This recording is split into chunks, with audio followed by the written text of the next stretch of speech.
Hello and welcome to Weaving Voices podcast. This is Josephine Thomason, and today I have an interview for you, an interview with my dear friend Joanna Carichner, and we talk about her new project, which is a YouTube channel she's beginning called Finding Santosha, The Confessions of a Malcontent. And in this interview, we talk a lot about Santosha, or contentment, embodiment, what allows us to find those things, and talk about the project a little bit. So I hope you enjoy this interview. It begins with Joanna introducing herself, and then we go into contentment. So yeah, I hope it. So, you want to tell us a little bit about yourself? Sure. Your elevator speech. My elevator speech. Okay. I am terrible at elevator speeches, but I'll do my best. I understand. Especially as a multi-talented person. Yes, right. So, I don't want the one that glazes people's eyes over, but like I'm here to help people get embodied. That's kind of what my all mission, I think, is in general in life, because I spent a lot of my youth disembodied. Mm-hmm. So when I found practices that got me embodied, I got really excited about that. Mm-hmm. So those practices for me are body work, different forms of body work to help me feel safe and in my body. Journey dance, mm-hmm. which is a conscious dance form that helps you feel safe and embodied. Yoga in certain forms, like the type that I prefer. And then I help with other types of like feeling safer through scientific hand analysis, which is sort of different. It helps you kind of know your purpose in life and your obstacles. Through the fingerprints on your hands primarily, as a map. Well, we can go into a lot more about that if you want. And then Akashic record readings, which I feel like is a place of unconditional love in the spirit realm. Right. That's why I am drawn to it, I think. Right. Because it feels so loving and compassionate. So you feel all of those things are helping people and yourself get embodied? I do, yeah. And I also have started studying IFS, or internal family systems. Mm-hmm. And I do believe that as well helps you be embodied in that you get to have compassion for your traumas. And for the ways in which you have protected yourself because those traumas didn't get resolved in the moment. Right.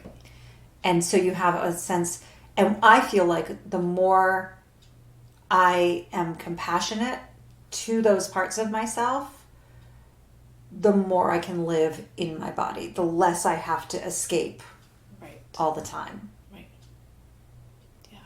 Yeah. So that's beautiful and multifaceted, and I'm sure anyone listening is like, I want to know about every single one of those things in detail.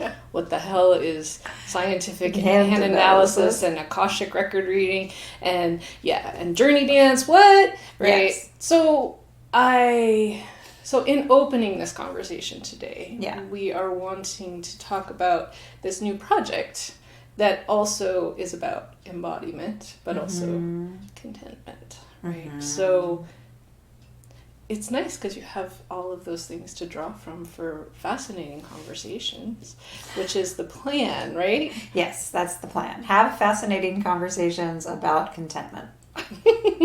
Or how to be embodied. Or how to be embodied. Right, yeah. Which is, same, I feel. Yeah. But, so tell us a little bit about your YouTube idea, what we're doing. Tell us. it's still, I guess it's still a form in process of having these in-depth conversations around different subjects that might make us feel like we don't want to be embodied. Mm-hmm. Things that people struggle with, like we were talking about menopause, and and how societally we kind of don't want to talk about it, and we don't really want to share much information, and how there's this feeling perhaps of like my body is no longer what it used to be. Mm-hmm. And there's a grieving process, but there's no like celebratory process of moving into menopause. And that's something that I'm interested in exploring. Right. And yeah, that's one. Just kind of, I feel like there's a lot of things that both you and I have learned and experienced and worked with in our lives that maybe we've learned how to become more comfortable, right, with things that often are uncomfortable. Right. And so I think that's part of the impetus of this, is finding Santosha, or contentment, which is something that I resisted for a long time. Right. So I'm going to have you tell your story of the finding Santosha originating moment in camping. You're going to tell everyone listening now and in the future. Right? I know, so much pressure. Basically what I'm trying to get out of you is the story you told me about your Kripalu? Yeah, Kripalu. And I want you to do it in that way that you do when you're telling a real life story. Okay, don't be nervous. And this all can be edited. We have all of that. But, like, you know what I'm saying. 'Cause it's so, yeah, it's a good story. So I feel like there's got to be a little bit of backstory to this. Go for it. Before that. So,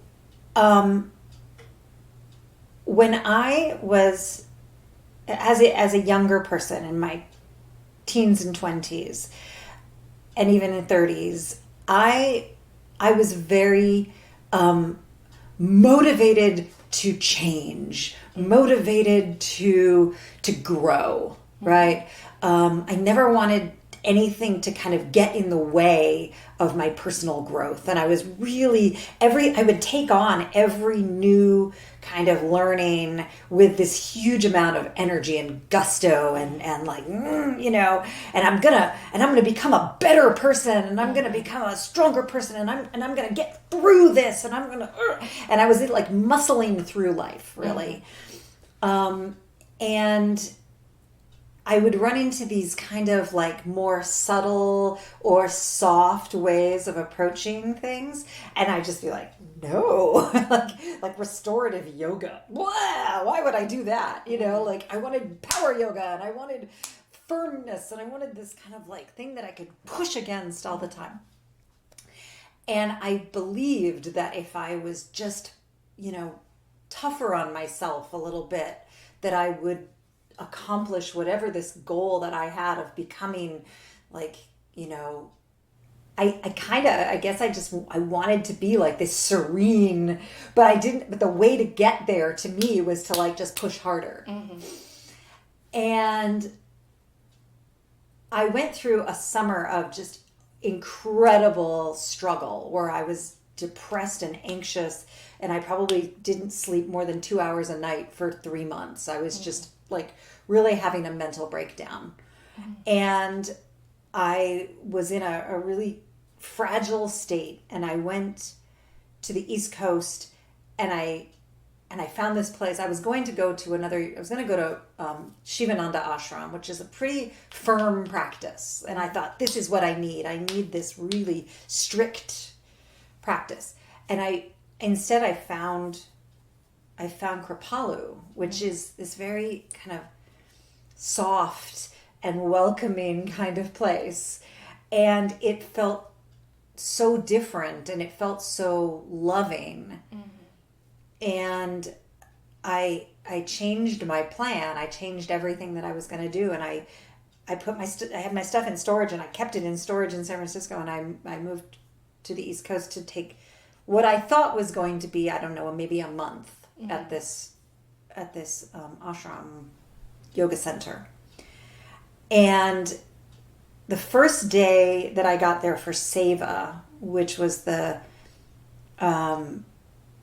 selfless service program where you worked and you got your classes and your food given to you. And the very first day that we were meeting, they handed out these little, almost like angel cards, and each one had on it a yama or a niyama, and those are the ethical principles of yoga. And up until then, I really had never studied the ethical principles of yoga. I had been studying the asana, I'd been studying the pranayama, the physical practices, but here was this whole other realm of things. And so they have a little basket, and you're supposed to pick one, and they said, this is going to be your yama, your niyama to work with.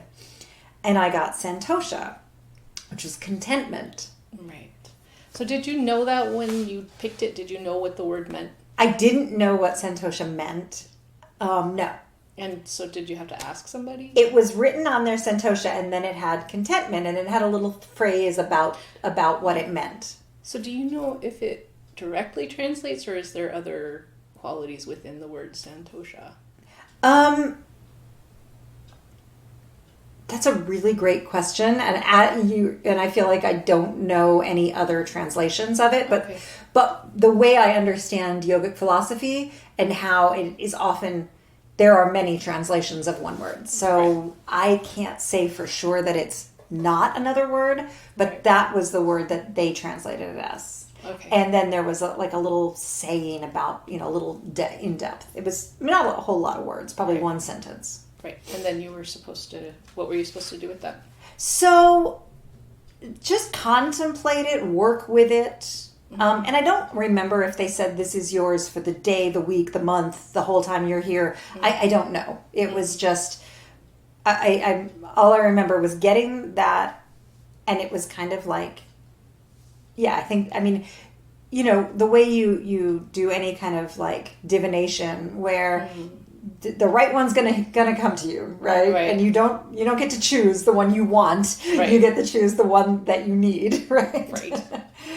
Right there. And so I took this and I went, and I walked over to this table and I got out my journal and I wrote, "Fuck Santosha, fuck contentment," and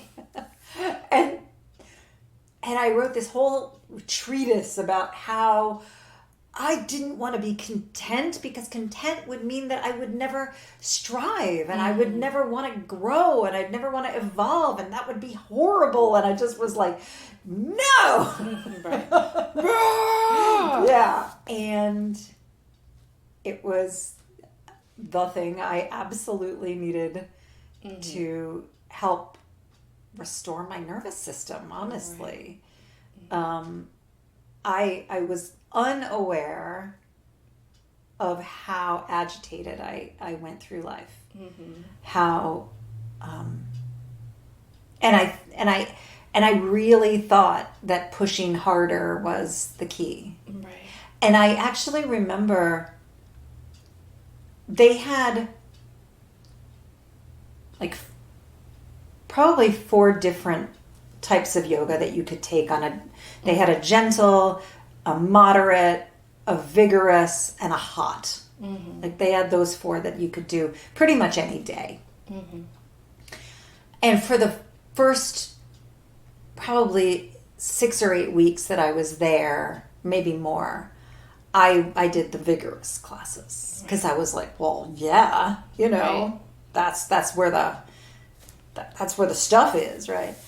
And one morning, I remember, I think I overslept a little bit, And the normal class that I would take was like I started at 5:30, and at 6 there was this gentle class. And I'd missed 5:30, and so I was like, oh, well, okay, I'll go do the gentle. You're like, oh. And I remember, like, loving this class so much. It was, I felt so nurtured and so held, and like it was so beautiful to just take the time and move in this way that was no pushing and no struggling and no efforting, and I didn't even realize how much of that I'd been doing until I stopped.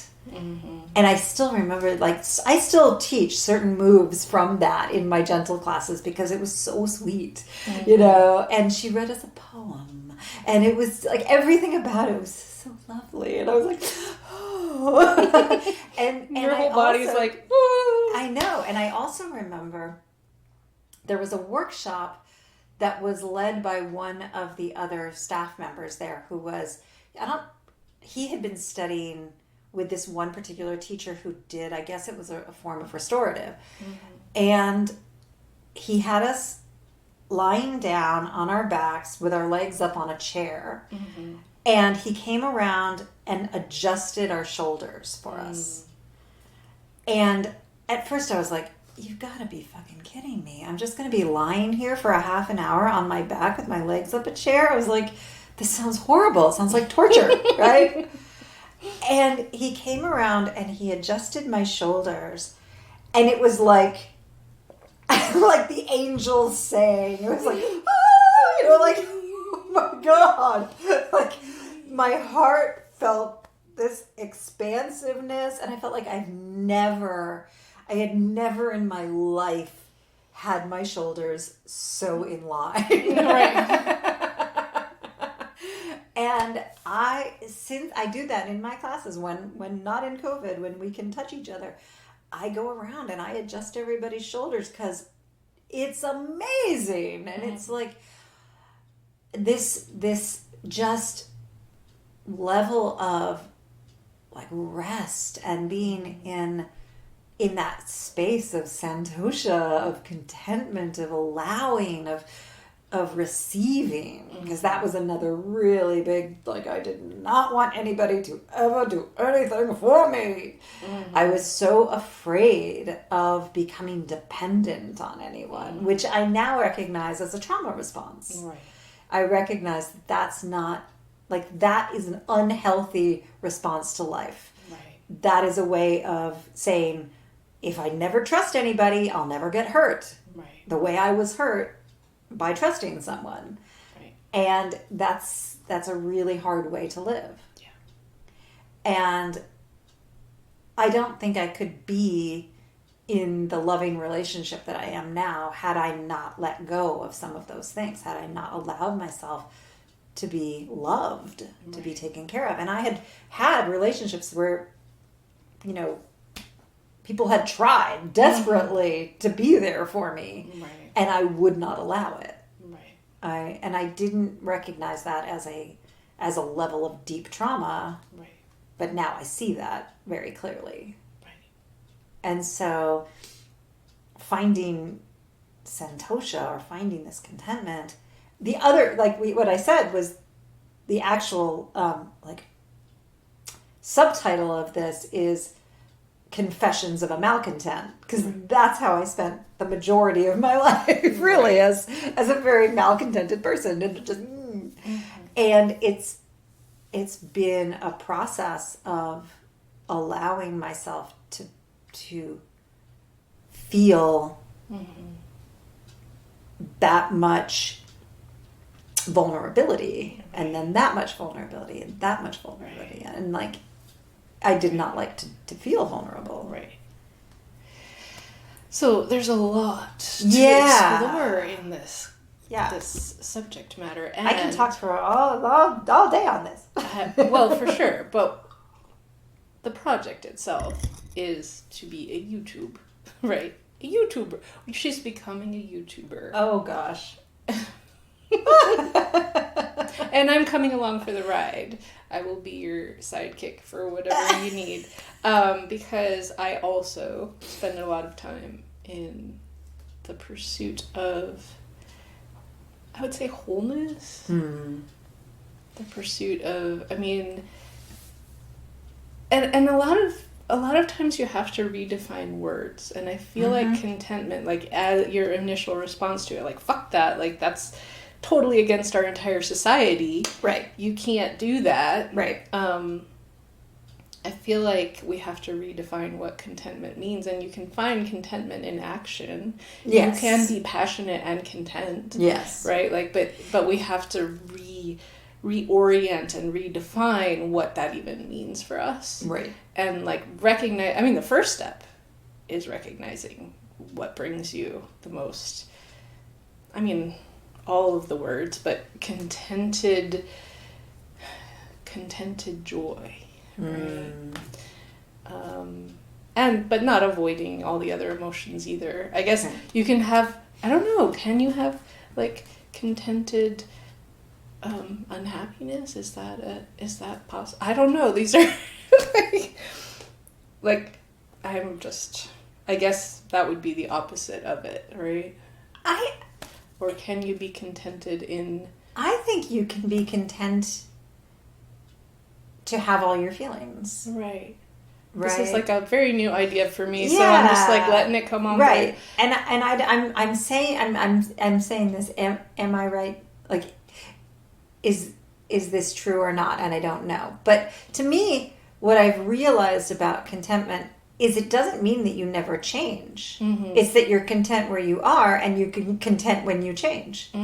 It doesn't mean that you have to. Right, it's not stagnation. It's not stagnation, but I associated it with stagnation.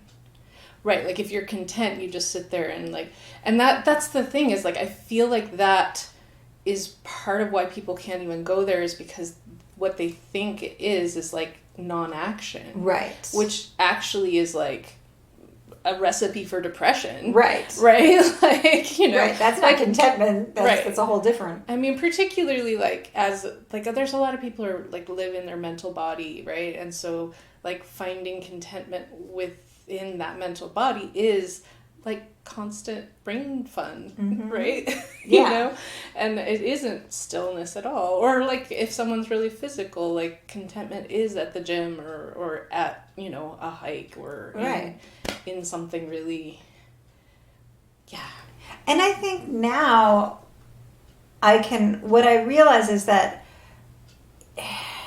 I can find contentment in taking a beautiful hike. I can find contentment even in the struggle of that, of like the kind of like when my muscles really ache and I can feel like, ooh, but I can also find it when I'm walking, you know, taking a stroll, or when I'm sitting and just, enjoying a nice meal, or enjoying the process of cooking, or, you know, enjoying having a conversation, or what even contentment in like inaction of like watching, you know, silly television. Like I can do that in a way that's joyful, or I can do that in a way that is, you know, depressed. But it's not, the action doesn't determine how I'm feeling about it. Right. Well, I'm just, as we were talking about this, I'm recognizing like contentment in challenge, right, is like a lot of people, and you included in this, are like really discontented if you don't have the challenge, right? So like recognizing that and working with what that even means, but like that's a totally shift in the definition of what that word means, you know, like a challenge that brings you that that contentment because you're here and you're doing the thing, and you know, it's true. I love a good challenge. Me too. I love a mental puzzle. I love to figure things out, or I'm gonna fix it. I'm gonna fix it. I'm gonna figure it out. Right. I don't want everything to just, that's not contentment. Right. So. Yeah. So I think it was redefining that for myself, but also letting go of the constant need to strive to improve, because that is the ultimate dangling carrot, right? Like you never, ever, ever, ever get to eat the damn carrot if it's always out there. Right. But I want to eat the carrot and then see there's another carrot, right? And then that one's right. tasty That too. one's tasty, exactly. Right. I want a diet of achievement of carrots. I would like a long line of yeah. So it's a practice of like finding defining your challenge, meeting it, enjoying it, right, and then moving on to the next one, right? So right, it's lovely. And there's because I think when I was younger, I very much got into this. I'll be happy when. I'll be happy when. And I would just keep moving the goal. Right. And I was never allow myself to really enjoy anything that I was doing until I had achieved some whatever thing I thought I needed to achieve to be happy, and it never came. And so I was a malcontent because I was not ever giving myself an opportunity to enjoy the fruits of my effort. And that kind of goes along with that, like never enough, never good enough, right. That constant striving. And it wasn't fun. It was very sad. Yeah, I was grumpy. And so then I would do things to numb out those feelings, which were fun, like alcohol was fun, and it made me happy. While I'm doing it until the next day, and there were lots of things that I did of like getting into new relationships because that was fun and distracting and kept me on high alert and all of that kind of adrenaline junkie kind of feelings. And there were lots of ways in which I either numbed myself or heightened my sensations, right? Because this plane of existence wasn't interesting enough, right?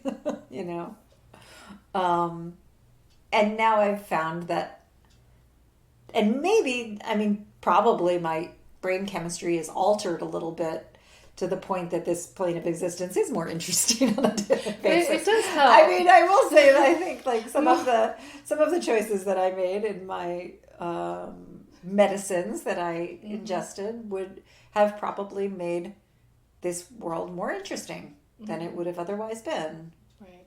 And so I can find contentment in watching the wind hit the trees and it's the way the sunlight shines in on my floor, little things like that are much more joyful to me than they might have been. Yeah. So let's talk about the vision a little bit of like you're gonna go over different topics. We're gonna explore food and sexuality and motion in our bodies, right? Because you are an expert in that. I would say Joanna is an expert in body. Yes, 100%. Okay, I'll take it. And dance. We got to talk about dance at some point. And what else were we talking about? Do you remember other ones? I know those are like the top of the list. We gotta, and you're gonna do some food demonstrations. Yes. How to cook some wonderful things. I do love to cook, and I do think that I have some tips to make cooking more delicious for people who may think that simple foods aren't that delicious. Mm-hmm. Because I cook in I'm a whole food eater, so I don't use a lot of processed anything. So I cook a lot of vegetables and, simple grains, or if I use them, or but I make them delicious through subtle things. So yeah, I would like to help people to enjoy the process of making their own food and really enjoying it. Right. So that's that's enough for right now. That's going to keep you busy for a couple years. I think so, yes. But I know that as it unfolds, there will be more that comes out of it, because it is a really fascinating topic, and our society needs it explored in a big way. Like, I think everyone is really suffering. Well, not everyone. There are some who are outside of their consensual reality adjacent. But those within the consensual reality, I believe, are truly suffering from lack of contentment. So I feel that this is going to be very helpful to many people. That you're not being stingy with yourself. You're going to share. Look at you recording all of this and letting other people witness and resonate and all of that. So I'm excited to see how this unfolds, this little seed. Planting the little seed of finding Santosha, the confessions of a malcontent. So yay. So thank you so much. And thank you, Josephine. It's always such a pleasure to talk with you. I feel like it just flows so effortlessly, and thank you. Thank you for inspiring me. Yay. Thank you for being being my co-conspirator. Yes, I am your co-conspirator in all of this, and I'll keep... All right, but I'm going to hit pause now or something.